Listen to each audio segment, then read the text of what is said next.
नमस्कार विद्यार्थी मित्रांनो, आज आपण इतिहासातील इतिहासाची साधने हा पाठ अभ्यासणार आहोत।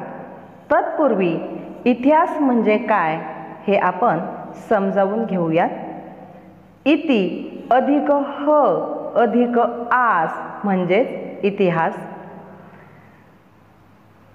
मानवी संस्कृतीच्या प्रवासात घडलेल्या सर्व प्रकारच्या भूतकालीन घटनांची सुसंगत मांडणी म्हणजेच इतिहास होय। इतिहासामध्ये स्थळ, काल, व्यक्ती व समाज हे चार प्रमुख आधारस्तंभ आहेत। यांच्याशिवाय इतिहास लिहिला जाऊ शकत नाही।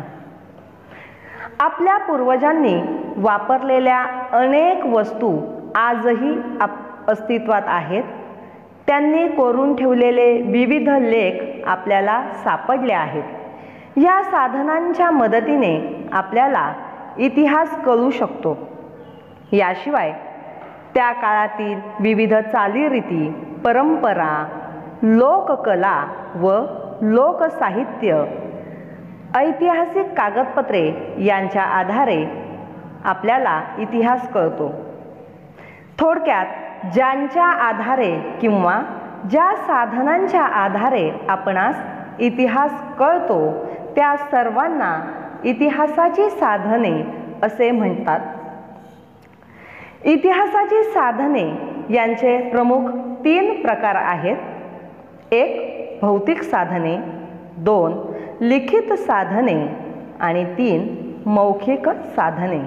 त्यापैकी आज आपण भौतिक साधनांचा अभ्यास करणार आहोत। मुलांनो, दैनंदिन जीवनात माणूस विविध प्रकारच्या वस्तू वापरत असतो। पूर्वीच्या माणसाने वापरलेल्या अनेक वस्तू आज आपल्याला महत्त्वाची माहिती पुरवू शकतात।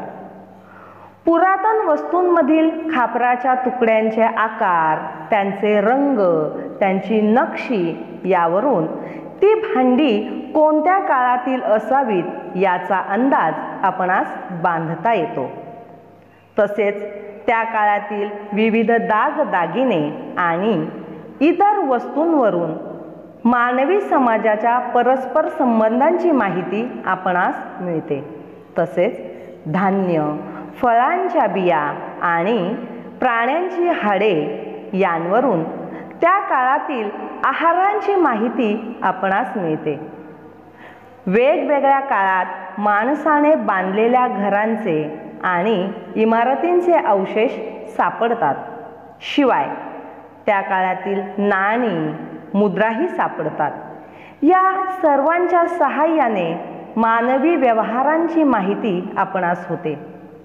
या सर्व वस्तू आणि वास्तू किंवा त्यांचे अवशेष यांनाच इतिहासाची भौतिक साधने असे म्हणतात। विद्यार्थी मित्रांनो, इतिहासाच्या भौतिक साधनांमध्ये विविध किल्ले, लेणी, स्तूप, वास्तू यांचा समावेश होतो। तसेच खापरांचे तुकडे, विविध दागदागिने, विविध प्रकारची भांडी आणि नाणी यांचा सुद्धा समावेश होतो। तर आज आपण इतिहासाच्या साधनांमधील भौतिक साधनांचा अभ्यास केला आहे।